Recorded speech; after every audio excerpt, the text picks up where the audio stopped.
Kung gusto niyo magsimula sa pag-alaga, importante talaga na suriin niyo muna yung lugar niyo, kung ano yung target market niyo mga ka-agri, tsaka ano yung gusto niyo i-market dito sa mga manok natin.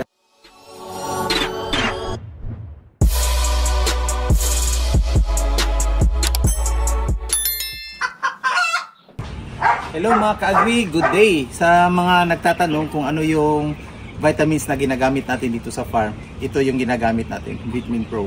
Ayan, Patilka products po tayo dito sa Agri Lifestyle mga ka-agri. So ayan, hapon ngayon, alas 12:30 ng hapon ngayon. So papasilip ko sa inyo yung farm natin dito. Ito ay isang backyard farm na may 30 heads na mga Rhode Island Red o D853 na mga breeders, imported breeders. Yun yung tinatawag nating parent stocks. So out of 30 breeders, ito na ngayon yung stocks natin dito. Tara! So mag-umpisa tayo mga ka-agri dito sa mga sisiyo. Siyempre may egg room tayo, kasalan natin mamaya yung egg room natin. Doon tayo nagsustore ng mga itlog nila bago isalang sa incubator. Dito muna tayo sa mga chicks dito sa brooding area. Yan. So ito ay mga almost 3 weeks old na mga D853. Halo pa to mga ka-agri, may mga males tsaka females. Very distinct po yung males mga ka-agri. Ayan o, klarong klaro. Ito male, ito mga ka-agri. Ayan, kumpara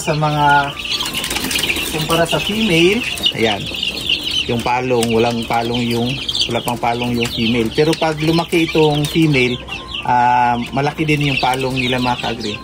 So madali po natin ma-distinguish kung saan dito yung babae at lalaki. Tapos yung size nila mga ka-agri, medyo mas madali tumubo yung mga lalaki. Ayan. Ito dito yung 3 days old natin. Ayan. Ayan yung 3 days old natin mga ka-agri. Ayan, meron pa tayong stocks dito. Mga day old pa din mga ka-agri. Ayan. So, yung temperature natin dito nasa mga 33. Ayan. So, naglalaro sa 32 to 35 degrees Celsius po mga ka-agri. Tapos pag 2 weeks na pataas, ito na yung ginagawa namin ni Jeffrey tsaka ni Warlito. Ino-open na namin itong brooder box mga ka-agri. Ayan, gaya nito kasi mainit. So kaya naman nila na walang ilaw tsaka walang heater kasi may mga balahibo na sila. And then next week ililipat natin to dito sa grower house. Pero ayan o, walang laman yung grower house natin.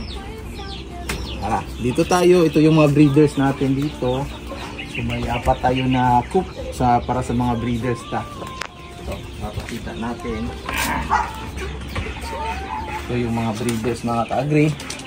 Ayan, so bago lang talaga namin kinunan ng mga ipa, yung mga rice hull. So this week lalagyan namin ulit ito ng rice hull. Kinuha namin lahat ng rice hull dito. Saka papalitan natin mga ka-agri. Ayan. So yung ratio mga ka-agri sa isang coop, pwede 6 na hen, tapos isang rooster, up to 10 hen, saka isang rooster. Ayan. Dito tayo. So dapat mga ka-agri may mga marami tayong coop para by batch may lagay natin mga ka-agri. Kaya nito. So dito, ito yung mga 2 months old to 3 months old. Ayan sila. Ayan. Tapos tapos ito dito, ito yung mga 3 to 4 months old. Ayan. Mga pullets yan mga ka-agri.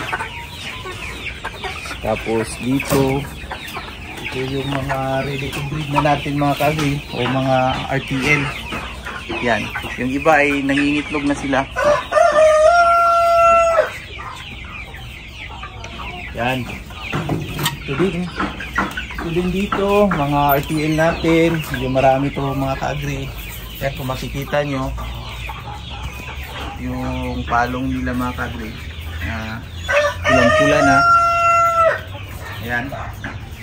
So, nag-umpisa na talaga ito sila na mangitlog mga ka-agri. Saka dito, ito yung mga 2 months old natin mga ka-agri. Ayan.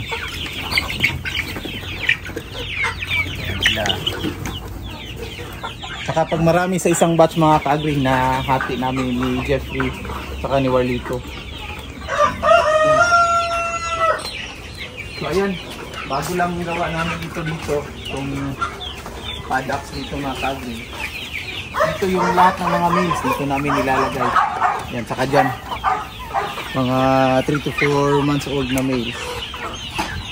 Yan, halo yan sila. So dito yung mga 2 months natin. Yan.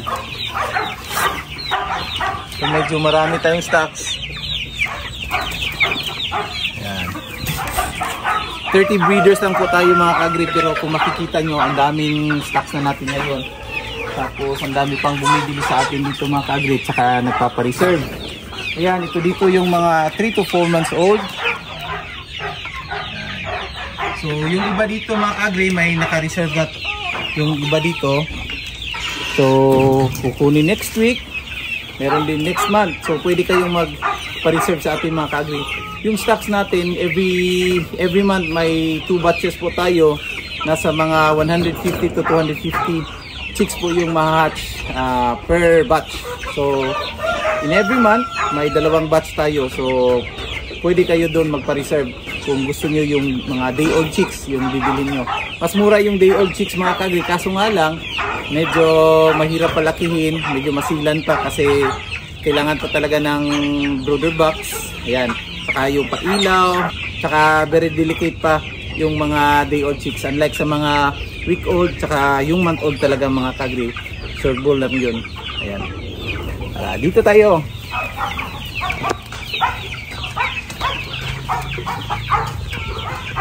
So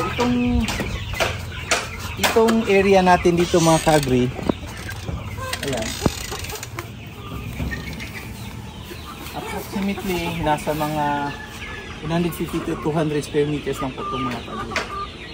Ito, so yung kulungan natin, yung sizes ng mga kulungan sa breeders natin 6x8 kasi 8 hens lang yung nilagay natin. So 6 feet by 8 feet. Saka yung taas niya is depende na po talaga sa inyo. Yung sa amin is 10 feet yung taas niya. Yan. So ito yung area. Saka minsan dito nilalagay namin yung mga ibang manok dito. Ayan yung ayan yung egg room natin. Tara. Tayo. So ito yung mga itlog na nakukolekta natin mga ka-agri. After natin every 2 to 3 hours ay nangungulikta si Jeffrey doon sa breeders natin, saka nilalagay dito. Ayan. So yung temperature dito mga ka-agri nasa mga 14 to 18. Mas okay pag nasa mga 15 degrees Celsius. Ayan. Saka ito yung setter natin. Yung temperature dito is nasa mga 37 to 38 degrees Celsius dapat. So ayan. May laman dito mga ka-agri. Tara. Ayan. So isang patch na lang to kasi magsasalang pa kami this week. Okay. So ito dito, ito yung hatcher mga ka-agri. After first day to 18 days, dito natin nilalagay sa setter. Pagkatapos, pagka 18 days, candling tayo. By the way, 10 days, nagka-candling kami mga ka-agri, 10 days, saka 18 days. Before natin ililipat dito sa hatcher. Itong hatcher is good for 3 days ito mga ka-agri. Bali, lockdown. Walang galawan talaga mga ka-agri. Unlike dito sa setter natin ay nagtitilt ito. So, nagmumove itong itlog dito para, kumbaga, maano natin, para hindi magdikit yung embryo niya sa loob ng itlog. Saka pag i-transfer na natin dito mga ka-agri, dapat walang galawan talaga. Good for 3 days. Pagka 21 days, harvest na tayo. Yan. Ito yung very simple lang po talaga yung ano natin dito, structure dito, mga light materials. Saka ayan, napakadali lang po talaga mag-alaga ng mga manok, mga ka-agri. So para sa akin mga ka-agri, kung gusto niyo magsimula, simula kayo sa pakunti-kunti lang. So mga 20 breeders o 10 breeders, yung kaya nyo lang yung budget saka sa time nyo mga ka-agri. So para sa akin, sa 30 heads, siguro isang oras sa umaga, saka isang oras sa tanghali, saka isang oras sa hapon. Yung baling 3 oras lang talaga yung ilalaan natin sa isang araw kung may 20 to 30 heads tayo na mga breeders. Ayan. Pero eventually pag dumami, medyo ayan, nabibisi konti, pero hindi naman talaga masyado. Pakain lang, vitamins, tapos linis. Ayan. Pero importante talaga mga ka-agri, ayan, kung gusto niyo magsimula sa pag-alaga, importante talaga na suriin nyo muna yung lugar nyo, kung ano yung target market nyo mga ka-agri, tsaka ano yung gusto nyo i-market dito sa mga manok natin. Kasi pwede tayong magbenta dito ng mga meat, yan, sa mga lalaki. Pwede natin ibenta per kilo, tsaka yung fertilized eggs, tsaka yung mga sisiw, tsaka pwede din kayo magbenta ng RTL. So depende talaga sa inyo mga ka-agri kung saan kayo hiyang. Ayan, so sana nag-enjoy kayo sa pag-tour natin dito sa maliit na farm natin, backyard farm. Ayan mga ka-agri, maraming salamat talaga sa pagsubaybay nyo dito sa ating channel, Agri Lifestyle. And God bless po, happy farming!